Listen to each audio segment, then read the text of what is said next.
ಗಗನ ಸಿಂಧು ಶಿಡ್ಲಘಟ್ಟ ತಹಸೀಲ್ದಾರ್ ಮಾತಾಡ್ತಿದ್ದೀನಿ. 24 November 2025 CM ಬರ್ತಿದ್ದಾರೆ ಶಿಡ್ಲಘಟ್ಟ ತಾಲೂಕಲ್ಲಿ.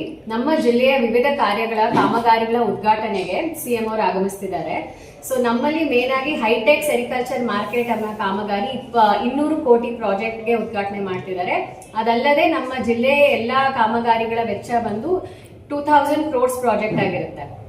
ಸೊ ಎಲ್ಲ ಕಾಮಗಾರಿಗಳು ಇನ್ನು ಚಾಲ್ತಿಯಲ್ಲಿ ನಡೀತಿದೆ, ಯಾವ್ದು ಉದ್ಘಾಟನೆ ಮಾಡ್ಬೇಕು, ನಾವು ಎಲ್ಲಾದ್ರೂ ಶಂಕುಸ್ಥಾಪನೆ ಮಾಡ್ಬಿಟ್ಟು ಸಿಎಂ ಅವರು ಬರ್ತಾರೆ. ಸೊ ಎಲ್ಲ ಶಿಡ್ಲಘಟ್ಟ ಸಮಸ್ತ ಜನರಿಗೆ ನಾನು ಕೇಳ್ಕೊಳೋದು ಏನಂದ್ರೆ, ಹೆಚ್ಚು ಜನಸಂಖ್ಯೆಯಲ್ಲಿ ಬಂದು ಭಾಗವಹಿಸಿ ನಮ್ಮ ತಾಲೂಕು ನಮ್ಮ ಜಿಲ್ಲೆಯ ಕಾರ್ಯಕ್ರಮವನ್ನು ನೀವೆಲ್ಲರೂ ಒಕ್ಕೂಡಿ ನಾವು ಅದನ್ನ ಚೆನ್ನಾಗಿ ನಿರ್ವಹಿಸಬೇಕಂತ ಎಲ್ಲರಲ್ಲೂ ಕೇಳ್ಕೊಂತೀನಿ.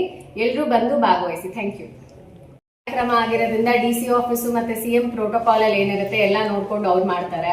ಸೊ ಡಿಸಿ ಆಫೀಸು ಜಿಲ್ಲಾಧಿಕಾರಿಗಳ ಮಾರ್ಗದರ್ಶನದಲ್ಲಿ ಮತ್ತೆ ನಮ್ಮ ಸಚಿವರು ಮತ್ತೆ ನಮ್ಮ MLA ಎಲ್ಲರೂ ಸೇರಿ ಎಲ್ಲರೂ ಒಟ್ಟಿಗೆ ಮಾಡ್ತಿರೋದ್ರಿಂದ ಟೋಟಲ್ ಡಿಸ್ಟ್ರಿಕ್ಟ್ ಕೋಆರ್ಡಿನೇಷನ್ ಅಲ್ಲಿ ನಾವು ಮಾಡ್ತಿದೀವಿ ಅದನ್ನ. ಸೊ ಎಲ್ಲ ಭದ್ರತೆ ಪೊಲೀಸ್ ಅವ್ರು ನೋಡ್ಕೋತಾರೆ, SP ಸರ್ ಅವ್ರದ್ದು ಜವಾಬ್ದಾರಿ ಇರುತ್ತೆ.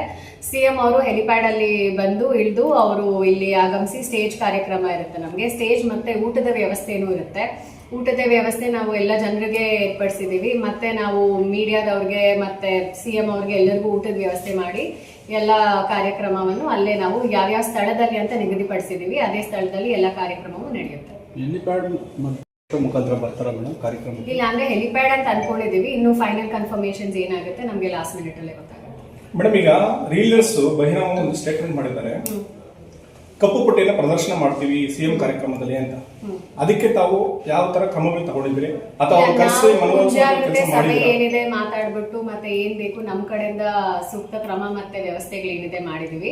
ಆತರ ಯಾವುದೇ ಘಟನೆಗಳು ನಡೆದಿರೋ ತರ ನಮ್ಮ ಏನಿದೆ ನಮ್ಮ ತಾಲೂಕು ಆಡಳಿತ ಮತ್ತೆ ಜಿಲ್ಲಾಡಳಿತ ಕ್ರಮಗಳನ್ನು ವಹಿಸಿದೀವಿ. ಸೊ ಆತರ ಯಾವುದೇ ಘಟನೆಗಳಾಗ್ಲಿ ನಮ್ಮ ಸಿಎಂ ಕಾರ್ಯಕ್ರಮದಲ್ಲಿ ಆಗದಿರೋ ತರ ನಾವು ಅದನ್ನ ನೋಡ್ಕೊಂಡು ಮುನ್ನೆಚ್ಚರಿಕೆಯಿಂದ ನಾವು ಮಾಡೋದಕ್ಕೆ ನಾವು ಎಲ್ಲ ಸಿದ್ಧತೆಗಳನ್ನು ವಹಿಸಿದೀವಿ.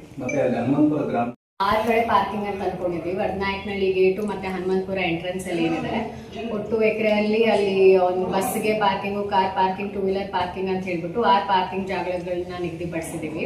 ಸೊ ಅದು ಪೊಲೀಸ್ ಇಲಾಖೆಯವ್ರು ಏನಿದ್ದಾರೆ ಪಾರ್ಕಿಂಗ್ ಮತ್ತೆ ಅದರ ವ್ಯವಸ್ಥೆಯನ್ನು ಅವ್ರು ನಡೆಸ್ತಾರೆ. ಸೊ ಅದ್ರ ಪ್ರಕಾರ ಅದೇನಿದೆ ನಡೆಯುತ್ತೆ. ಬರುವಂತ ಜನರಿಗೆ